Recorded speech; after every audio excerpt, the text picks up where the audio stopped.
The handcuffs clicked shut on the wrists of the most feared man in New England, and Grayson Hale, 37 years old, the silent owner of half the Newport waterfront, a man whose name made grown executives lower their voices, simply smiled.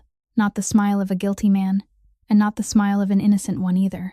Something colder, something that made the 200 guests in their tailored suits and pearl earrings go very, very quiet on that golden October afternoon. His own wedding, his own garden, draped in white roses that cost more than a working man's car, overlooking a sea that had carried his family's secrets for 3 generations. And the officer reading him his rights had no idea, none of them did, that the trap closing around Grayson Hale that afternoon had been built from the inside, by someone standing close enough to touch him, someone smiling for the cameras while the cuffs went on. But here's the thing nobody in that garden understood yet. Grayson Hale wasn't smiling because he'd lost. He was smiling because of something that had happened 2 minutes earlier, something so small that not a single powerful person in that crowd had noticed it at all. Her name was Mafia Boss, 27 years old, invisible the way the help is always invisible at parties like these, the cardboard lining her worn-out shoes, the unpaid hospital bills lighting up a cracked phone she couldn't afford to answer, a silver sparrow pendant resting against her collarbone, the last thing her dying aunt ever gave her. She wasn't supposed to matter. She wasn't supposed to be remembered. She'd been told, plainly, to stay unseen. But Maeve had a gift the powerful people in that garden had spent their whole lives ignoring in people like her. She noticed everything. She remembered every face. She read the tension hiding behind every practiced smile. And that morning, while clearing glasses in a quiet hallway nobody thought to watch, she'd overheard something she was never meant to hear. Something that turned a beautiful wedding into the most dangerous room she'd ever walked into. So now you have to ask yourself the only question that matters. Why would a broke, exhausted waitress, a woman, the world had stepped over her entire life, risk everything for a ruthless crime boss the whole world said deserved to fall? Why warn the wolf? That's the question. And the answer goes all the way back to a woman who once told her that dignity isn't something people hand you, it's something you keep. If this story already has you leaning in, do me a favor, hit that like button, share this with someone who believes one quiet person can change everything, and subscribe so you never miss a story like this one. Now let's go back to the morning it all began before the handcuffs, before anyone in that garden knew the name Mafia Boss. At 4 o'clock in the morning, while all of Newport still lay drowned in sea mist and darkness, Mafia Boss woke in the cramped rented room behind a laundromat on Thames Street. She had received the work shift message 3 days earlier, and what made her agree at once wasn't the elegant location or the reputation of the party, but the figure that promised twice her usual pay. An upper-class wedding needed extra servers at the last minute, and weddings like that always paid generously for discretion. Maeve sat on the edge of the bed and pulled her worn black shoes out from beneath the cabinet. The sole of the right shoe had split in a long crack since the summer before, and she had never had enough money to replace it. She cut a piece of cardboard from an empty cereal box, set it inside the shoe, and pressed it snugly beneath her heel. The cardboard would soak through if it rained, but October in Rhode Island was dry that morning, and she told herself that was enough. Her phone lit up on the table, its screen cracked at one corner in a long spiderweb pattern. She knew what it was before she even looked. Another message from the debt collection center, the familiar number with cold opening letters reminding her of the unpaid hospital bill. $42,000. She had memorized that number so completely, it echoed inside her head like a second heartbeat. Maeve didn't open the message. She had nothing to say in reply, and reading it would only make her hands tremble before a long day. She turned the screen face down on the table, drew in a deep breath, and stood. Only 1 week earlier, she had been standing in a small cemetery north of town, beneath a thin drizzle, watching them lower Aunt Juniper's plain coffin into the earth. The only aunt who had raised her, the only person in the world who had ever called her family. There had been only 6 people at the funeral, and most of them were old neighbors who had come out of courtesy. Maeve had stood silent until the last person left, and only then had she allowed herself to cry, alone, with no one watching. Now, every morning when she woke, she still listened by instinct for the whistle of the kettle from the tiny kitchen, the sound Aunt Juniper had made every day for 20 years. The silence that replaced it was heavier than any noise. She touched the silver sparrow pendant at her throat, the last thing her aunt had left behind, and the cool feel of the metal beneath her fingers helped her stand a little steadier. By 6 o'clock, Maeve caught the first bus toward the coastal district, where old mansions stood with their backs turned to the Atlantic. When the bus turned onto the private road leading to the estate, she looked through the window and saw an entirely different world open before her. Perfectly trimmed hedges, marble fountains, green lawns stretching all the way to the cliffs. Hundreds of white chairs had been arranged in perfectly straight rows across the grass, and a massive arch woven with white roses was being raised facing the sea. Everything here gave off the quiet scent of money, the kind of money that didn't need to show itself off, because it had belonged to this place for a very long time. Maeve got off at the staff entrance behind the kitchen, where the smell of expensive perfume gave way to coffee and cold steel. The catering manager, a woman named Hartley with a headset microphone and eyes that never stopped scanning, handed her a black uniform and a list of rules read so quickly it was almost a single breath. Don't look guests directly in the eye. Don't start conversations. Don't stand still in one place too long. And most important, Mrs., Hartley said, lowering her voice and looking straight at Maeve as though she meant to carve every word into her memory. At a party like this, your job is to become invisible. The guests don't need to know you exist. They only need their glasses to stay full and their dirty plates to disappear before they have time to notice. You do that, you'll be paid, and you'll go home without anyone remembering your face. Maeve nodded. She had heard words like that so many times that they no longer hurt her, or at least she had learned how not to let the hurt show on her face. She put on the uniform, tied back her hair, and pushed the cardboard deeper beneath the heel of her shoe. Invisible. She could do that. She had been invisible nearly all her life. But what Mrs. Hartley didn't know, what no one on this glittering estate knew, was that becoming invisible didn't mean a person was blind. Maeve saw everything, and today, she would see more than any of them wanted her to. As Maeve's hands arranged the crystal glasses in neat rows on the silver tray, her mind drifted back toward Aunt Juniper, as though this careful, exacting work itself had called the old woman back to her. Juniper Voss had spent nearly 40 years working in seaside hotels and the kitchens of the rich, polishing silver that didn't belong to her, folding napkins for parties she would never be invited to attend. She never complained about it. Maeve remembered one evening clearly, when she was still small and had just come home after a day of being mocked by her classmates for her old shoes. She had asked her aunt why they let other people treat them as though they were nothing. Juniper had been drying a plate then, and she set it down very slowly, before turning to look at her. Dignity, she said, isn't something people give you, and it isn't something they can take away from you either. It's something you keep for yourself, inside, where no hand can reach. People can make you lower your head, but they never get to decide who you are when you lift it again. Those words stayed with Maeve for years, not like a memorized lesson, but like an invisible spine that kept her standing straight through rooms where people looked right through her. Juniper was also the one who taught her how to read people, though she had never called it that.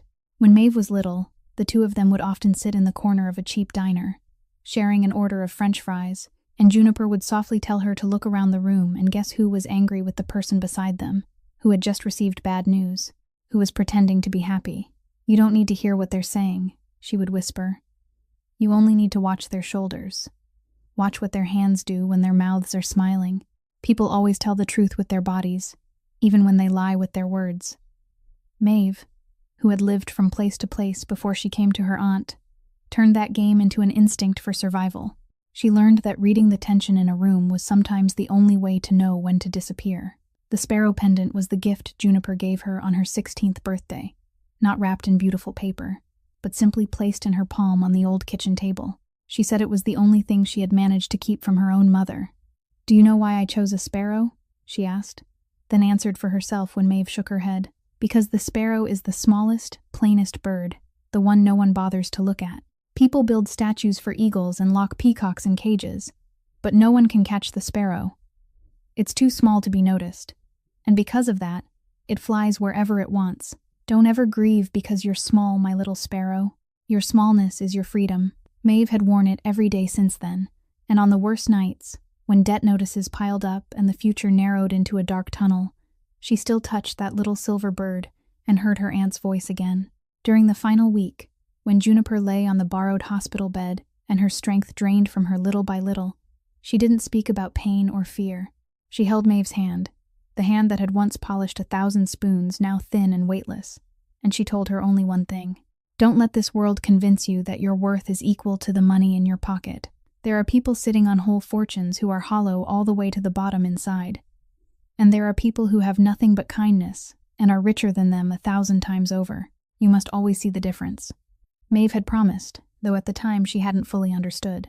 Now, standing in the cold kitchen of a multi-million-dollar estate, her hands lifting a tray of crystal glasses toward the garden where the upper class had begun to gather, she suddenly felt that warning closer than ever. She didn't yet know that in only a few hours, she would have to see that difference clearly along the line between life and death, and that her promise to a dead woman would become the most dangerous thing she had ever done. By 9 o'clock in the morning, when Maeve was assigned to carry coffee and water up to the second-floor study where the master of the estate was holding a meeting, she saw for the first time the man the entire house seemed to revolve around.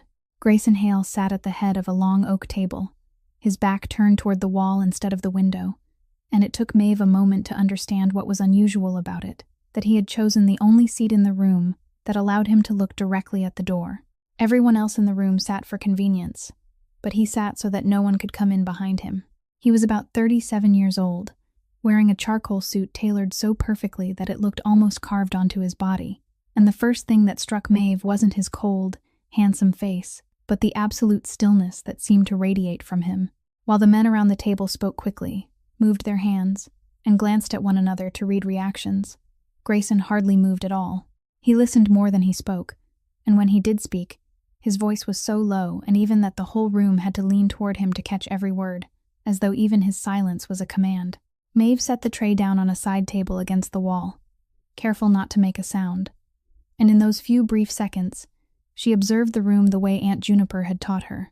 She read fear, not the noisy fear of men being threatened, but a fear that had soaked in deep, practiced, and carefully hidden beneath an appearance of respect. The man presenting a report about port contracts kept touching his collar. Another man laughed too loudly at a remark that wasn't funny. Not one of them held Grayson's gaze for more than a second before looking away, as if his eyes were something they weren't allowed to hold for too long. His corporation, Hale Maritime Group, was mentioned in financial papers as a real estate and port logistics empire stretching across New England. A name tied to docks, warehouses, and skyscrapers reflected in Boston Harbor. That was the face the world was allowed to see. Clean, legal, framed inside polished interviews. But Maeve, who had lived long enough in the shadowed corners of society to recognize the scent of real power, understood that the kind of money that created a numb silence like the one in this room didn't come from contracts signed under bright lights. She didn't know exactly what Grayson Hale did, and she was wise enough not to want to know, but she recognized the way grown, wealthy, powerful men sat straighter and held their breath when he lightly tapped one finger against the table. There was a moment when the man presenting the report stumbled over a mismatched number, and Grayson didn't shout. He didn't strike the table. He simply stopped, lifted his head, and looked at the man.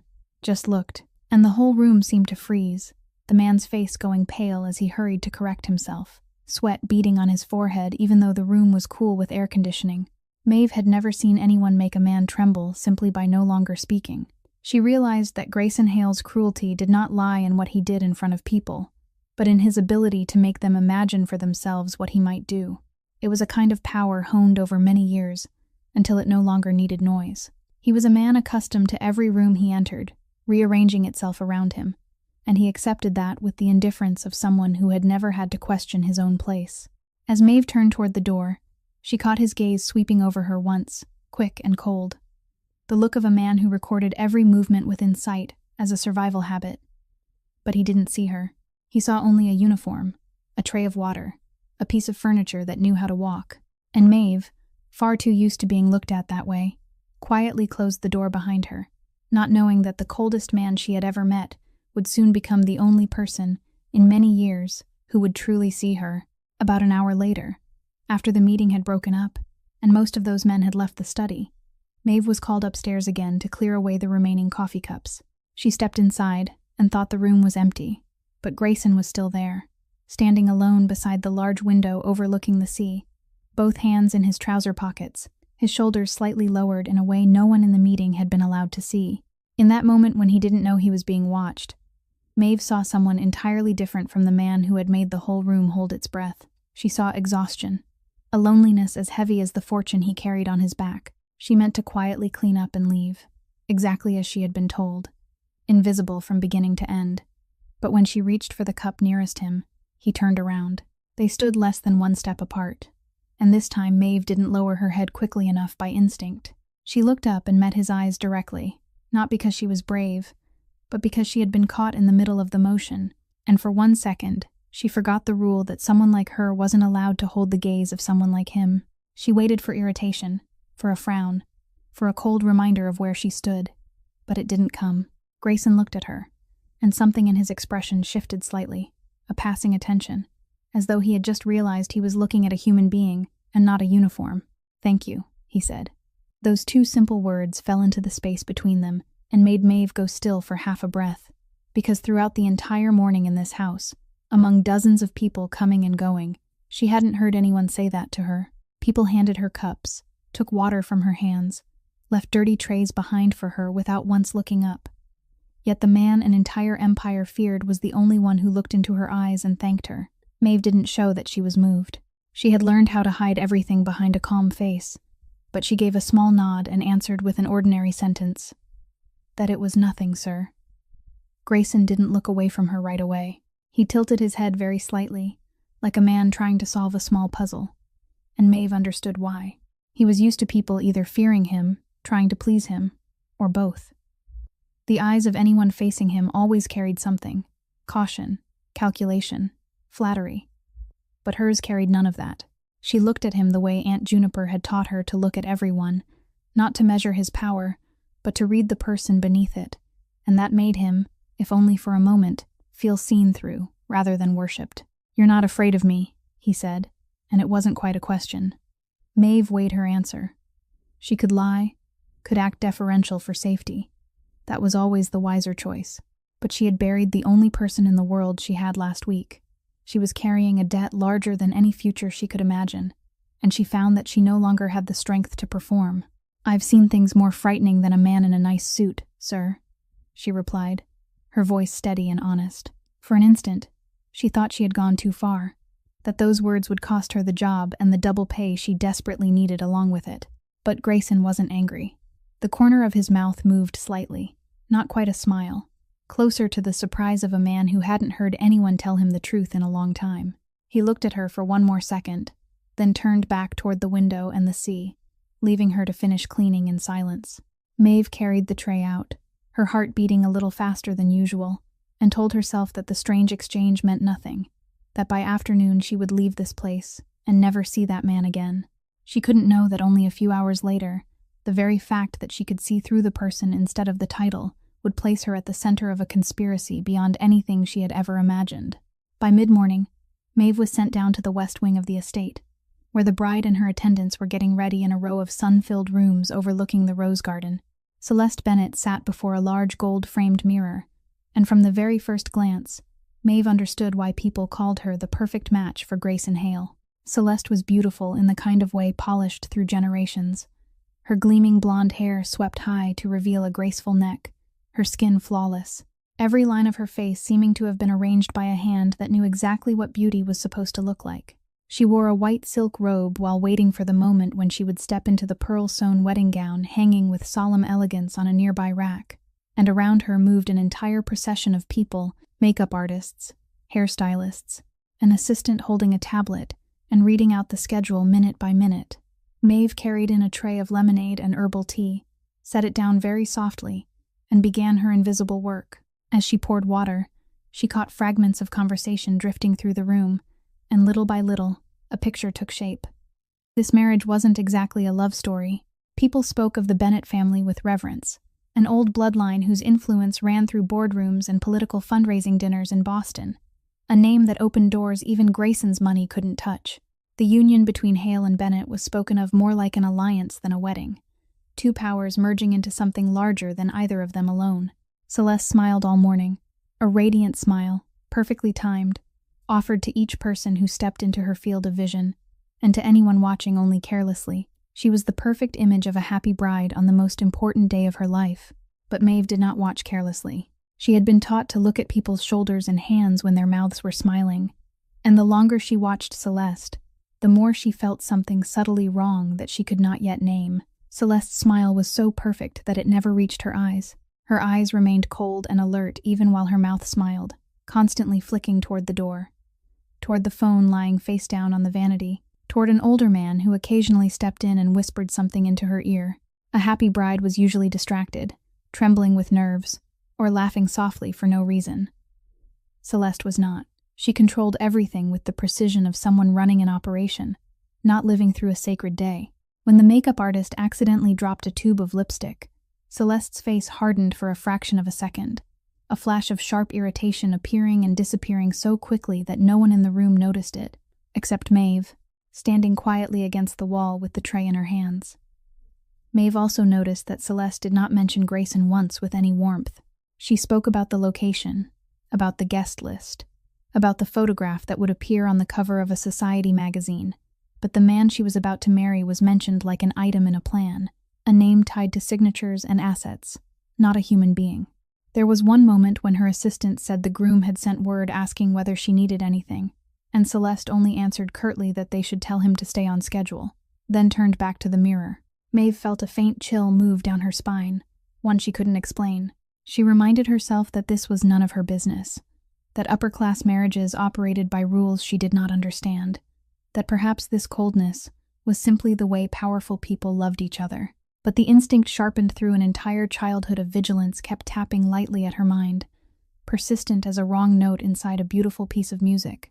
Something in this room filled with sunlight and roses did not match its own perfection, like a thread caught in the wrong place in a tapestry woven too skillfully. Maeve didn't know what it was, and she told herself perhaps she was imagining it. She set the picture down, quietly withdrew, and carried that uneasy feeling with her into the hallway, where in only a few minutes she would accidentally hear the thing that would turn every vague instinct she had into a truth cold enough to stop the blood in her veins. Mrs. Hartley ordered Maeve to carry a stack of spare napkins to the reception area behind the east wing, and to get there faster, she chose the narrow service corridor that ran along the back of the private rooms, a passage guests never entered, and staff used only to move discreetly. The corridor was darker than the rest of the house, floored with old wood, and it was that very silence that made the voices drifting from the small room at the far end of the hall sound strangely clear. Maeve stopped short when she realized one of the two voices belonged to Celeste. The bride's voice was entirely different now from the polished sweetness she had worn that morning. It was low, hurried, and sharp, the voice of someone discussing business rather than preparing for a wedding. The other voice belonged to an older man, calm and familiar, and through the narrow crack of the half-open door, Maeve caught a glimpse of silver hair and the dark suit of the man who had leaned in to whisper into Celeste's ear earlier that morning. By instinct, she pressed herself close to the wall, hugged the stack of napkins to her chest, and stood motionless in the darkness where no light reached. She hadn't meant to eavesdrop, but her feet refused to move, and broken pieces of sentences began slipping into her ears. The man mentioned a number, 20 million, saying everything was ready and there would be no way back once it began. Celeste answered in a voice so calm it chilled Maeve's blood, saying she had waited too long for everything to fall into place and wouldn't allow any mistake to ruin it. Then Maeve heard a phrase that sent a cold shiver down her spine before she even understood why. The man said the signal would be the exchange of rings, that everyone was to wait for that exact moment, not 1 second early, not 1 second late. When the rings were exchanged, everything would move at once. Celeste asked whether the cargo had been brought in yet, and the man replied that it had been in the right place since early morning, at dock number 4, directly beneath the warehouse floor, where no one would think to search until it was too late. 20 million, the exchange of rings, dock number 4. Those 3 pieces of information drove themselves into Maeve's memory like 3 nails, even though she couldn't fit them together into a complete picture. She didn't know what the cargo contained, didn't know what the 20 million was paying for, didn't know why a sacred moment like the exchange of rings was being discussed like a tactical command. But she knew one thing with certainty, with every instinct sharpened through years of having to read danger in order to survive. What she had just heard was not the business of a wedding. It was the tone of people arranging something, cold, calculated, and full of death. The silver-haired man said something more about every eye being fixed on the main stage, that the chaos would take care of the rest, and that by the time people understood what had happened, there would be no one left to blame. Celeste let out a soft laugh, not the radiant laugh she had displayed all morning, but a low sound, almost satisfied, and she said that after today, no one would have to fear that name anymore. Maeve didn't have time to hear what name it was, because at that very moment, another door in the corridor swung open, and the footsteps of 2 staff members carrying trays sounded nearby, forcing her to leave her hiding place at once and keep walking as though she had never stopped. Her heart pounded as she hurried down the corridor with the stack of napkins in her arms, trying to keep her face blank while her mind spun.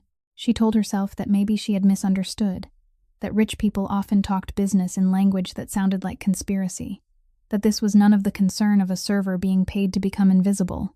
But the harder she tried to convince herself, the more clearly she heard Aunt Juniper's voice rising in her memory, reminding her that people always tell the truth with their bodies and their tone even when their words are hidden, and that when your instinct tells you a room is dangerous, you must never talk yourself into believing you imagined it. Maeve stepped out into the bright light of the reception area, her mouth dry, carrying 3 pieces of a puzzle she did not yet know would soon become the most dangerous thing she had ever held. About 15 miles from the estate, inside the Newport County Emergency Dispatch Room, Margot Reyes sat before the familiar row of monitors with a cup of cold coffee beside her elbow. She had worked as a 911 dispatcher for 11 years, long enough for her ear to become a precise instrument, long enough for her to hear the truth or the lie beneath a caller's voice, before they had even finished a sentence. She had heard every kind of voice in her life, the voice of real panic, choking on tears, the trembling voice of someone who had just witnessed an accident, the cold voice of someone already accustomed to violence. And that was why, when the call, just as the afternoon ceremony was about to begin, appeared on the control board, something inside her immediately went alert. The voice on the other end of the line was male, but it had been deliberately distorted, lowered and flattened, until it sounded as if it had been filtered through a layer of cloth. The caller was not panicked. That was the first thing Margot noticed. When people called an emergency line to report a crime in progress, their voices almost always carried some kind of emotion. Fear, anger, urgency. This voice, by contrast, was even carefully arranged, like someone reciting a script he had already memorized. The caller reported that illegal activity was taking place at the Hale estate in the coastal district, that weapons were being unlawfully hidden on the grounds of a major event, and that the police should come at once before everything was moved. Margot followed procedure, asking for the caller's name, asking for their exact location, asking how they knew this information. But with every question, the person on the other end slipped away smoothly, without stumbling, without confusion, simply repeating the address and urging the police to act quickly. When Margot firmly asked for his identity one last time, the line went silent for a beat, then disconnected. She sat there for a few seconds, her fingers still resting on the headset, a sense of unease rising in her chest. Something was not right. A civilian truly frightened about weapons would usually say more, tremble more, or at least hesitate. This person was the opposite, so calm it was chilling, and the information had been delivered neatly, as though rehearsed to fall into the listener's ear in the exact desired order. Margot had heard too many real calls not to recognize that this one carried the scent of staging. By regulation, she had to record the information and dispatch it to the nearest patrol units, and she did exactly that, because procedure was procedure, and she had no authority to hold back a weapons report simply because of instinct. But Margot also did one additional thing that years of experience had taught her to do in cases like this. She typed a brief note into the call record, a note that would become terribly important later, stating that the caller refused to identify himself and that the voice showed signs of deliberate distortion. She marked the call as unverified and saved the entire recording, without deleting, without smoothing it over, preserving every second of that suspiciously flat voice. She did not know exactly what was happening at the Hale estate, and she had no way to stop the patrol car now responding to the report from racing out. But Margot Reyes understood that sometimes the work of someone sitting behind a screen was not to rush to the scene or put someone in handcuffs, but simply to record the truth honestly, even when no one had asked, even when no one was paying attention. She took a sip of cold coffee, her eyes still fixed on the note she had just typed, and a vague feeling told her that the recording she had just saved would be heard many more times by people whose names she did not yet know. The report sent out from dispatch reached Officer Raymond Parrish just as his patrol car sat parked along the shoulder of a deserted coastal road, and he sat up almost immediately. Parrish had worn the uniform for 16 years, and most of those 16 years had passed in small, forgettable cases. Speeding tickets, neighbor disputes, reports that no one above him ever bothered to read. He had watched younger officers move up in rank, had sat through meetings where his name was never mentioned, and inside him a bitter hunger had gathered, a hunger to do something big just once. And now, over the radio, an opportunity like that was calling his name. An illegal weapons case at Grayson Hale's estate, the name every police officer in the region knew and no one touched. A man surrounded for years by rumors of the underworld, yet never successfully tied to a single charge. Catching Hale, right in the middle of his own wedding, before hundreds of witnesses and cameras, wouldn't merely be an arrest. It would be the arrest that defined an entire career, the thing that would put Parrish's name on the front page, and finally place him in the position he believed he had always deserved. He started the car before he had even thought it through. In the passenger seat, Officer Delaney Ford frowned at the map on the screen. She was only in her early 30s, not nearly as long in the profession as Parrish, but long enough to have learned caution, and something about this report made her uneasy. She reminded him that the address did not fall within their assigned patrol area, that another unit closer by should have been given the call. Parrish brushed it aside, saying they were in a good position, and that time was critical. Ford tried again, more carefully this time, suggesting that they should verify the report before rushing into a private event with hundreds of guests, that an unverified anonymous call was not solid ground for putting a man in handcuffs in the middle of his wedding. She reminded him that procedure existed precisely for situations like this, to protect both the police and the person under suspicion, and that if the report turned out to be false, the consequences would fall on them. Parrish turned to look at her with a thin smile. The look of a man who believed experience gave him the right to ignore those who reminded him of rules. He said that after all those years on the road, a person developed a kind of instinct that no book could teach, that there were some men you only had to look at to know they were guilty, and that if they stopped to verify every report, criminals would have time to make everything disappear. Verification, he said, was a word for people afraid to act. Ford did not argue further. She had ridden with Parrish long enough to understand that once he had made up his mind, words would only make him more stubborn, and that the car would race toward the estate whether she agreed or not. But she also understood something else. Something belonging to the part of her conscience this job had not yet worn away. As the car picked up speed along the coastal road toward the mansions, Ford quietly lifted a hand to her chest, checked the camera clipped to her uniform, and turned it on. She said nothing to Parrish about it. By regulation, the camera should have been activated upon arrival at the scene, but something about this whole matter made her want to record everything from the very beginning, every second, every word, every decision. She told herself that if everything went smoothly, the footage would mean nothing at all, but if something was wrong, she wanted an honest record that could not be denied. Two people in the same car raced toward the same destination, carrying two opposite motives. One was an ambition that had waited too long and was ready to trample every rule in order to seize glory. The other was a quiet instinct warning that the truth needed to be protected, even before anyone knew what that truth was. The tires ground against the road, and ahead, beyond perfectly trimmed hedges, Grayson Hale's wedding was moving closer and closer to its fateful moment. Back in the garden, Maeve carried a tray of champagne between the rows of white chairs, gradually filling with guests, her face still calm and expressionless. But her mind would not stop circling the 3 pieces of information she had heard in the hallway. She tried to work as usual, pouring, clearing, offering faint smiles to guests who didn't bother to look at her, but those words kept rattling inside her mind like pebbles in a jar. 20 million, the exchange of rings, dock number 4. And then, standing at the edge of the garden where she could take in the whole space, she began to see those separate fragments arranging themselves into an order that chilled her blood. She remembered that morning, the man presenting the report trembling as he mentioned the port contracts, the docks belonging to Grayson's empire. Dock number 4 wasn't a random place, it was Hale property. A shipment hidden beneath the warehouse floor at Grayson's dock, mentioned at the same time as a report only the police should care about.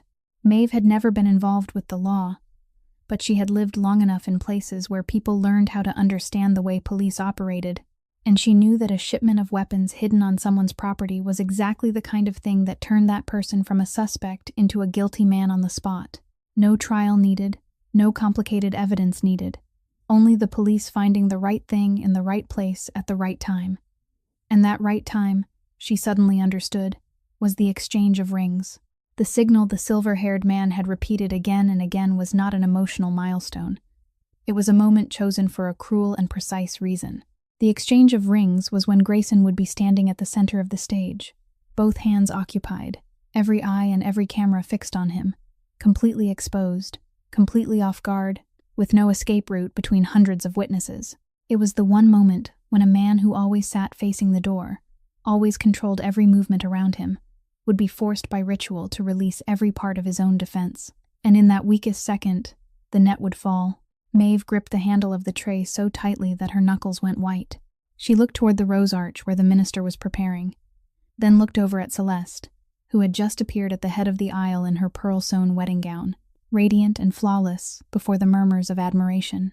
But Maeve did not see a bride. She saw those cold, alert eyes sweeping once across the garden, not with happiness, but with the calculation of someone checking whether every piece had been moved into the proper place.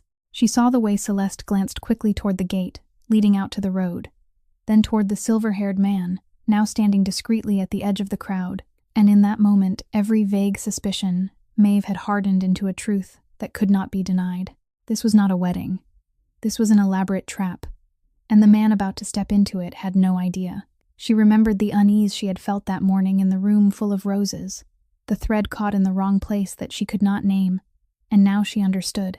The woman about to become Grayson Hale's wife was the very one pushing him toward the edge. Maeve also suddenly realized another detail that made her heart pound, that if the police were already on their way, there was not much time left. The signal was the exchange of rings, and the ceremony was about to begin. Everything had been arranged to lock together like the gears of a machine, and that machine was counting down. She stood there, an invisible server with a tray in her hands, the only person in this entire garden who could see the full picture, the only person who knew that the man about to speak his vows was standing only minutes away from disaster. And with that realization, a cold question began to rise inside her, the question she knew she would have to answer before the ring could touch anyone's finger. Maeve stood rooted at the edge of the garden, the champagne tray heavy in her hands, and the fiercest battle she had ever faced unfolded entirely in silence, behind a face that did not change. Her reason rose first, cold and practical, reminding her of every reason to turn away. The man about to step into that trap was not an innocent victim. He was Grayson Hale, the man who could make an entire room of grown men hold their breath when he tapped his finger on a table. The man even the police avoided, a man surrounded by the underworld like fog. He was the kind of man every wise piece of advice would tell her to stay as far away from as possible. If she let everything happen, she would lose nothing.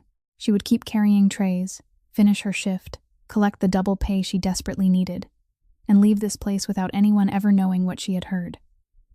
No one would blame her. In truth, interfering was the insane thing to do. A nameless server stepping into a conspiracy built by people powerful enough to stage an entire trap with weapons and police, against a family like the Bennetts and a silver-haired man who discussed $20 million as though it were pocket change. If she spoke up, she would put her own life in danger, and she knew that clearly. People willing to destroy a man in the middle of his own wedding wouldn't hesitate to crush an unknown witness. She thought of the $42,000 debt, of the cramped rented room that was all she had, of the truth that there was no one left in the world waiting for her to come home. She had nothing to lose, but precisely because of that, the little she still had felt even more precious, and the survival instinct sharpened through an entire childhood of vigilance was screaming at her to hold on to it, to stay invisible, to let the wolf answer for the wolf's own fate. But beneath that scream, another voice rose, low and warm, echoing from an old kitchen and a hand that no longer held hers. "You don't save people because they deserve it," Aunt Juniper had once said. "You do it because of who you are." Maeve closed her eyes for half a second, and she saw her aunt's face again in that final week, heard once more the warning not to let this world convince her that her worth was equal to the money in her pocket, that she must always see the difference between those sitting on fortunes while hollow inside and those who had nothing but kindness. And she understood that the real question before her was not whether Grayson Hale deserved to be saved. She didn't know what he had done, didn't know how much guilt stained his hands, and perhaps she never would. The real question was what kind of person she would become if she stood still and watched a human being be pushed over the edge simply because doing so was safer for her. If she turned away now, she would keep herself safe, but she would lose the very thing Aunt Juniper had spent her whole life protecting inside her, the dignity kept within, where no hand could reach, except her own hand if she chose to let it go. She thought of the silver sparrow at her throat, the tiny bird no one could catch, and she realized that true freedom was not that she could fly away, but that she had the right to choose who she would be when no one was watching. When she opened her eyes, the struggle had settled, not because the fear had disappeared, but because she had decided not to let it make the choice for her.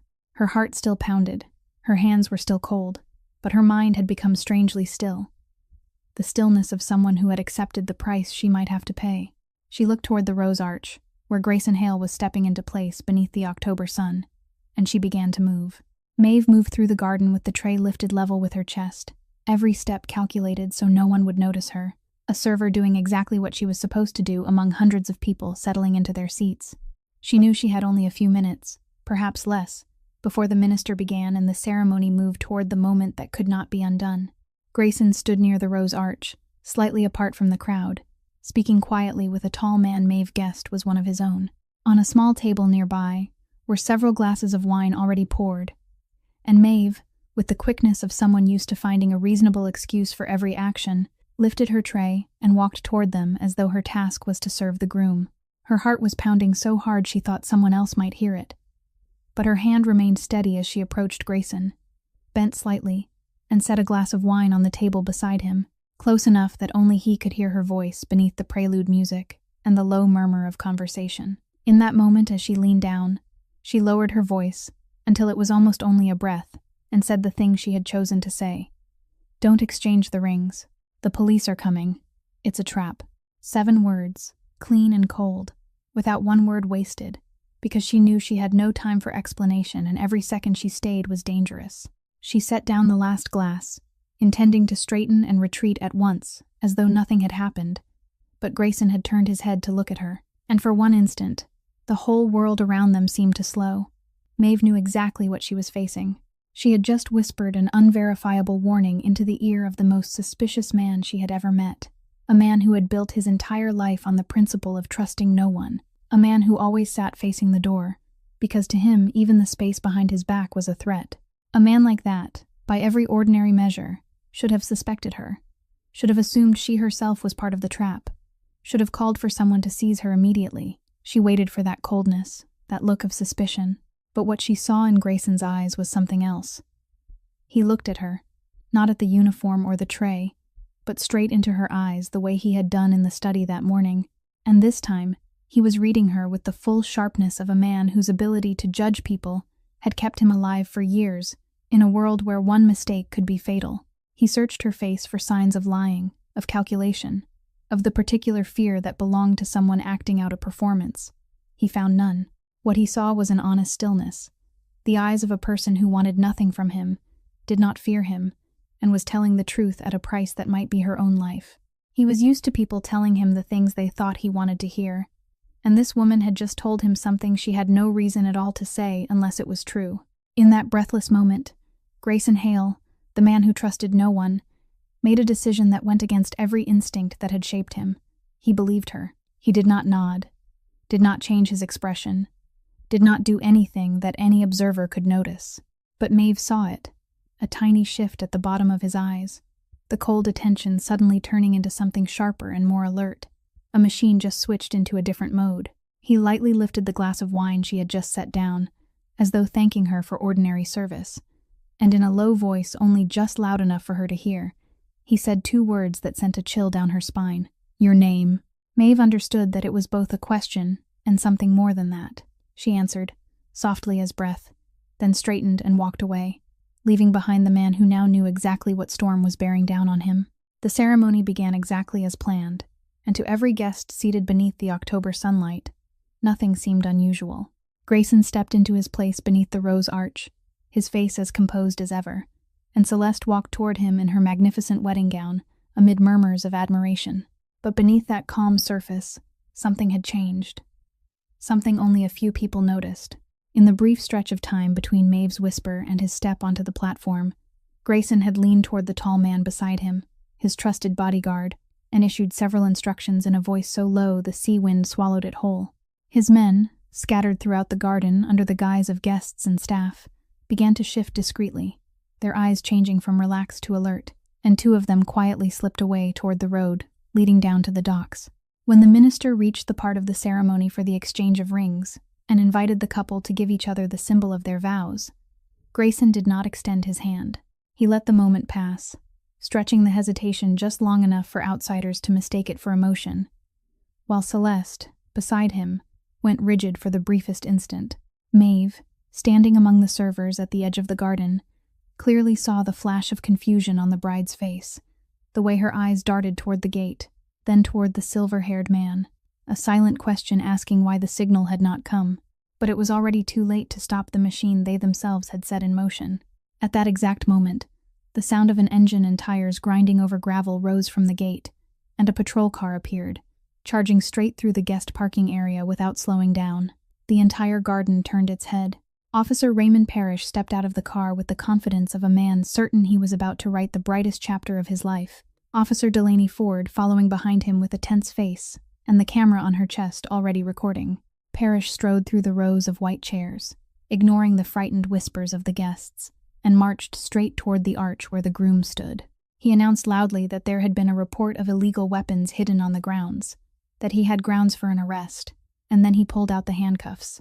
The moment when cold metal closed around the wrist of the most powerful man in the region had been described from the beginning of the story, and now its full context had finally come into view.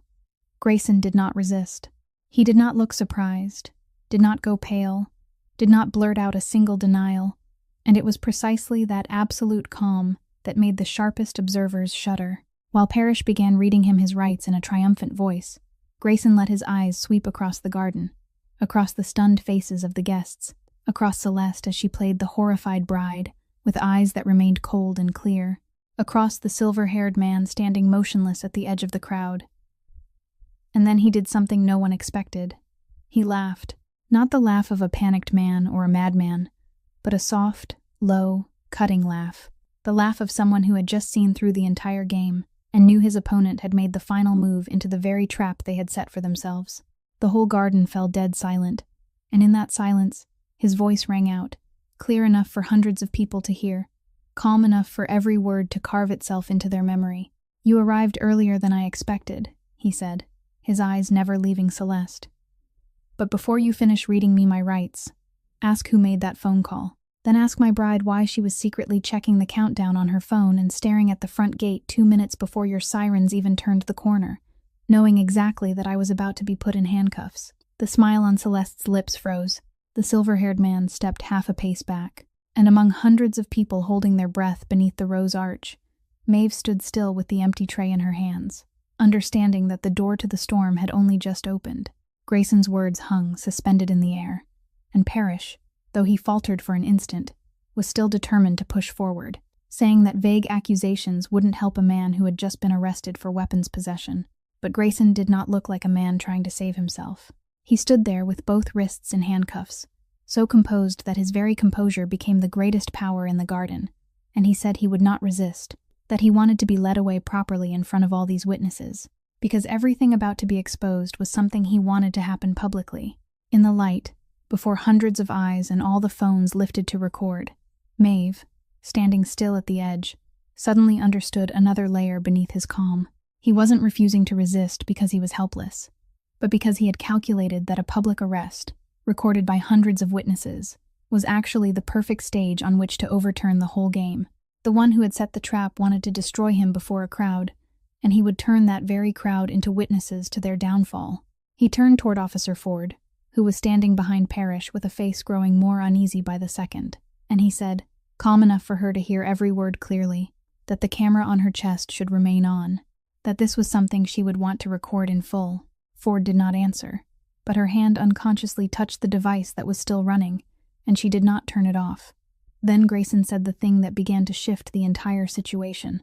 He demanded, in the voice of a man giving orders rather than a man under arrest, that they call dispatch and trace the anonymous phone call that had brought the police here, that they get the number that had called, and that they spell the name behind that number correctly. He said that every call to the emergency line was recorded and saved, that somewhere in the system there was a dispatcher who had heard something someone very badly wanted buried. Parrish frowned, because deep down he too had felt something wrong in the suspicious ease of the report, and under the pressure of hundreds of eyes and cameras, he was forced to radio dispatch and request verification.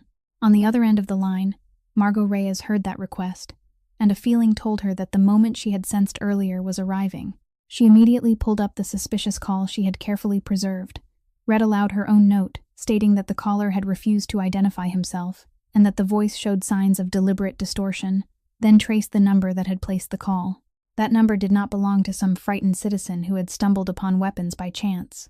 It belonged to a prepaid phone, the kind bought with cash so it couldn't be traced back to anyone. But every phone leaves a trail, and this one's trail led to a transaction, a store camera, a payment record the buyer had not been careful enough to erase completely.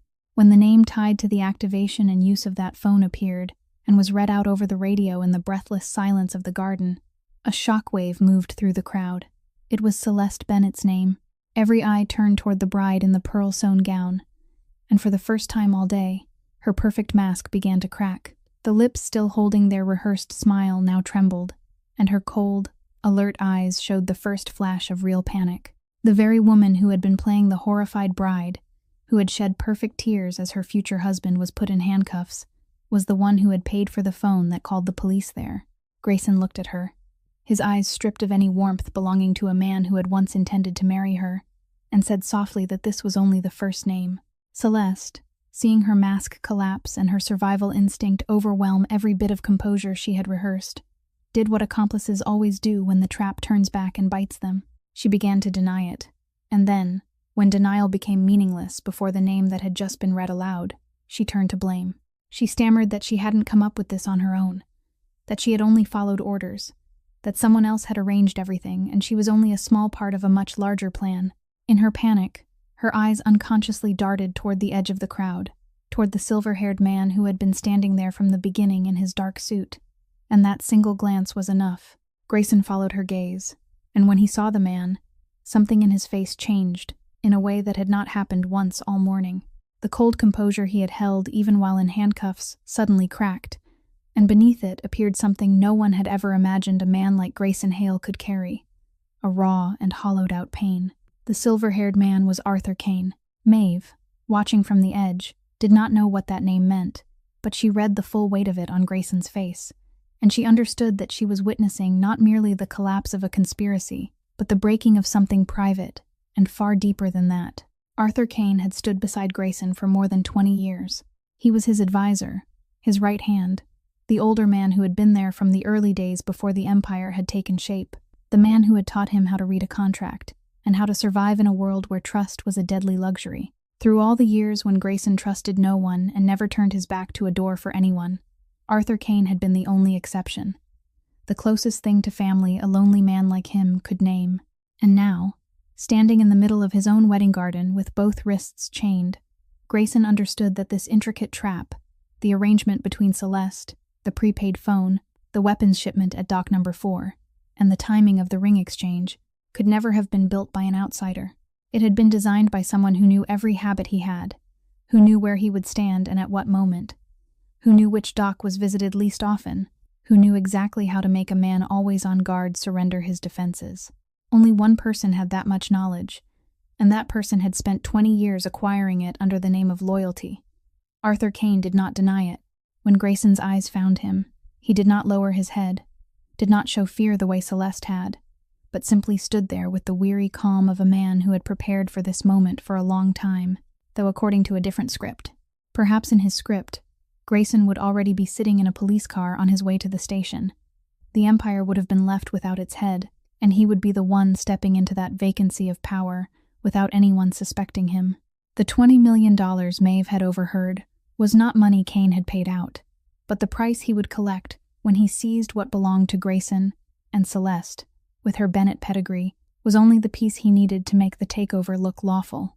Grayson looked at the man who had stood beside him for half his life, and when he spoke, his voice was no longer as cold as it had been when facing Celeste, but lower, heavy, with something almost like hurt. He asked Kane one single question. Why, after all these years, after everything he had trusted him with, Arthur Kane stayed silent for a long while, then answered softly that power never stood still and waited, that he had waited too long in the shadow of a man younger than himself, and that loyalty, in the end, was only another thing with a price. That answer, cold and without the slightest trace of remorse, cut Grayson more deeply than any handcuffs, and for the first time in his life, the man who had made an entire empire afraid looked like a human being who had just had the last thing he dared to trust taken from him. While the drama beneath the rose arch unfolded, 2 of Grayson's men had quietly reached the docks below the estate, exactly where Maeve's whisper had pointed them.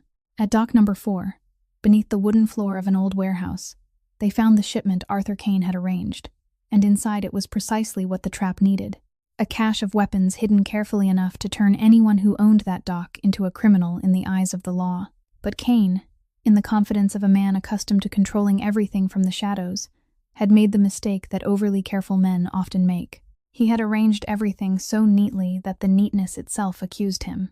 When the police, now joined by additional units called in after the chaos at the wedding, searched dock number 4 according to proper procedure, with multiple witnesses and cameras present, they found more than weapons.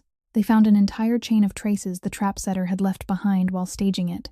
The shipment had been brought in early that morning, and the dock's delivery records, which Hale Maritime's own system recorded automatically and could not be altered, showed that the dispatch order for that shipment had not come from Grayson, but from an internal account under Arthur Kane's access. The security cameras at the dock, installed to protect Grayson's property, had recorded Kane's men moving the shipment into the warehouse before dawn, secretively and with clear intent, footage that could not possibly be explained away as innocent. The man who had planned to use Grayson's dock as evidence against him had forgotten that every one of those docks belonged to Grayson, and every electronic eye watching over them was loyal to the true owner, not to the traitor. The hole Kane had dug for Grayson, every inch calculated to bury him, turned out to be shaped perfectly for Kane himself. As this information was relayed back to the garden through the police radio, piece by piece, the entire situation reversed completely. Grayson did not need to do anything at all. He did not need to issue a single order, did not need one act of violence, did not need any of the underworld power people still whispered about. He only needed to stand there, his hands still cuffed, and let the truth do the work of crushing the people who had wanted to destroy him. It was a punishment cleaner and crueler than any revenge, because it left Celeste and Kane no victim to point at, no blood to turn themselves into the oppressed. The very evidence they had created to kill him now turned back to testify against them, and they could not deny what they had built with their own hands. Celeste, when she heard about the delivery records and the camera footage, collapsed completely, and in one final desperate effort to save herself, she began revealing everything she knew, placing all of it on Arthur Kane in the hope of receiving leniency, not realizing that every word she spoke only tightened the net around them both. Arthur Kane kept his weary silence, understanding that no words could free him from the web of evidence his own meticulousness had created. Maeve, standing silently at the edge of the garden and witnessing it all, felt a simple truth Aunt Juniper had once taught her, unfolding before her eyes, that those who build the most intricate lies often stumble in the end because of that very intricacy, and that sometimes justice needs no punishing hand except the weight of truth itself.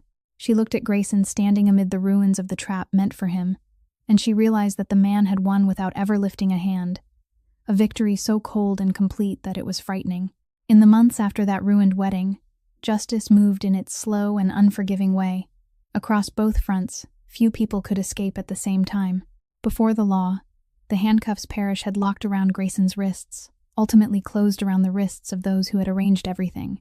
Arthur Kane was indicted on a long list of charges, from staging a false crime scene, possessing and transporting illegal weapons, to conspiracy to frame another person and attempted seizure of assets, and faced with the chain of evidence created by his own meticulousness, the electronic delivery records, the dock camera footage, Celeste's testimony, he had nowhere left to retreat. Celeste Bennett, though she had tried to trade cooperation for mercy, was still charged as an accomplice, and with perjury, and the Bennett name that had once opened every door now became something her family rushed to disown in order to protect itself from the scandal. But alongside the punishment of the law was another kind of punishment, quieter, and in Grayson's world, far heavier.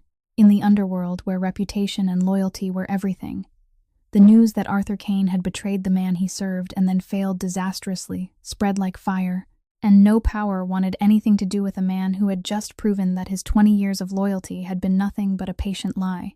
The small empire Kane had dreamed of seizing vanished before it could even take shape, and he entered the remaining years of his life not only as a prisoner of the law, but as a name rejected by both worlds. As for the people in uniform, the scales also tipped where they were meant to tip. Officer Raymond Parrish, the man who had dreamed of the arrest that would define his career, received the exact opposite of that dream. The internal investigation exposed how he had rushed into an arrest outside his assigned area, based on an anonymous report that had not been verified, despite his colleague's request for confirmation, and had handcuffed a man in the middle of his own wedding without solid grounds. The ambition that had made him dismiss every procedure now became the very thing that condemned him, and Parrish's name, instead of appearing on the front page as a hero, was mentioned in disciplinary reports as a lesson in arrogance. By contrast, the two quiet women who had simply done their work properly were finally recognized. Officer Delaney Ford, who had silently switched on her camera before arriving at the scene and kept it running throughout, provided the honest footage that became one of the key pieces of evidence, and the caution Parrish had once mocked as the mark of a coward was now recognized for what it truly was: devotion to the truth. Margot Reyes, the dispatcher who had trusted her instinct and saved the recording along with the note that the caller had refused to identify himself, turned out to have held the piece that opened the entire truth, and her small decision in a moment that had seemed meaningless proved that sometimes the person who changes the whole situation is not the one who rushes onto the scene, but the one who quietly records the truth when no one has asked. Order, in its own way, had been restored, each person receiving exactly what their choices had sown. And among all the people named in reports, court hearings, and the whispers of the underworld, there was one name that appeared nowhere. A server who had quietly left the estate that afternoon, the woman without whom no truth would have been brought into the light, but the woman whom no one, except Grayson, knew. Nearly 3 weeks passed before Grayson found Maeve, and the fact that it took him that long to find a temporary server who had once stood only one step away from him said everything about how invisibly she had lived. He found her late one afternoon outside the laundromat on Thames Street where she rented her room, not with a convoy or men in suits standing around him, but alone, standing there in a dark coat that looked strangely out of place on that plain working-class street. Maeve recognized him at once, and her first instinct was caution, because she knew very well that people from his world usually came looking for witnesses for reasons that had nothing to do with gratitude. But Grayson did not come with any threat in him. He came with a question she could see had been haunting him through all those weeks, and he asked directly, without preamble, why she had done it. Why a woman who owed him nothing, who didn't know him, a woman the whole world would have advised to let him fall, had risked her own life to warn him. He said he had thought about it every day, that he was used to people always acting for a reason, for money, for fear, for the hope of getting something in return, and that he couldn't fit her into any of those patterns. Maeve stayed silent for a while, then told him the truth, as simply as Aunt Juniper had once told it to her. She said she hadn't saved him because he deserved it, because she didn't know whether he deserved it or not, and that had never been the question. She did it because the woman who raised her had taught her that people don't save others because they are good or bad, but because of who they themselves are, and that if she had stood still and watched a human being be pushed over the edge only because silence was safer, she would have lost the only thing life hadn't been able to take from her. Then she said one more thing that made him fall silent, that perhaps in all his life of being feared and obeyed, no one had ever looked at him as a human being instead of a name that made others hold their breath, and she had only happened to be the one who saw that human being. Grayson stood there, the man an entire empire feared, and before the plain words of a nameless server, he could not find a single answer. She had touched exactly the emptiness he had hidden for years beneath power and suspicion. The loneliness of a man who had never been seen by anyone without fear or calculation attached, and Arthur Kane's betrayal had only just carved that emptiness deeper. He did not offer an ornate thank you, did not promise anything, because he understood that someone like Maeve would see through every display. Instead, a few days after that meeting, the $42,000 hospital debt that had weighed on her life quietly disappeared, paid in full through a discreet channel that left no payer's name behind, without a message, without a condition, without a single thread of obligation attached. When Maeve discovered it, she knew at once it was him, and she understood the meaning of the way he had done it. He had not bought her, had not turned her into a debt to be repaid, had not pulled her into his world like some new possession. He had simply returned to her the thing she had lost long ago: freedom, breathing room, the right to live without being chased by a number. It was the only way a man like him knew how to say that he had seen her, truly seen her, exactly as she had seen him.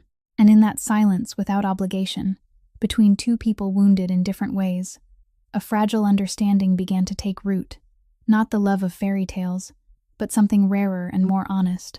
The respect between two people who had finally been seen by someone else.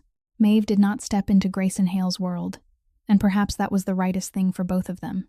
She did not become a shadow standing behind a powerful man, did not trade the freedom she had only just won back for gilded walls she had already seen could become a prison.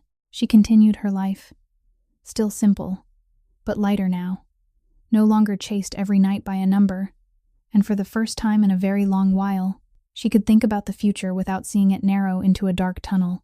But between her and Grayson, something had changed forever. From time to time, they still met.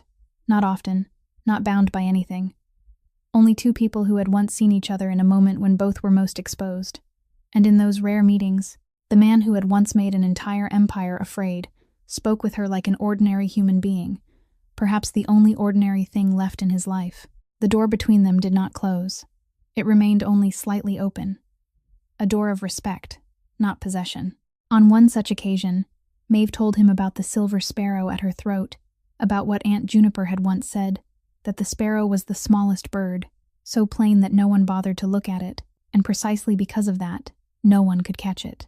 It was too small to be caged, and it could fly anywhere it wanted. She said that all her life, she had once thought her smallness was a curse, the reason the world looked right through her, but now she understood that it was also her freedom. And Grayson, the man who had just escaped a cage built from his own trust, understood for the first time that all the power he had gathered had never been able to buy the freedom the small woman before him had always carried at her throat. This story, in the end, is not about a boss, or a trap, or an arrest in the middle of a wedding.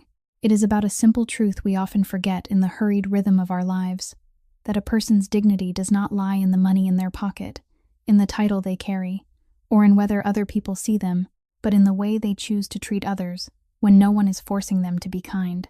Maeve had no power, no money, no status, but she had something neither Arthur Kane nor Celeste, with all their schemes, would ever possess. And that was kindness, brave enough to pay a price, and respect for a human being even when the whole world told her to turn away. And that small thing, one whisper from a server no one bothered to look at, changed everything. Perhaps in our own lives, most of us will never stand in the middle of a conspiracy or hold the fate of an empire in our hands. But every day we meet people the world has grown used to looking through, the server carrying food, the janitor moving quietly, the person standing at the edge whose eyes we pass over without stopping. And every day we have one small choice, to see them as a human being, or only as a piece of furniture that knows how to walk. If today's story touched your heart, please leave a comment and share your honest feelings. What do you think about Maeve's choice? And in real life, have you ever met someone, or been someone, who was helped by an unexpected act of kindness? We truly want to listen to the deepest emotions from your heart.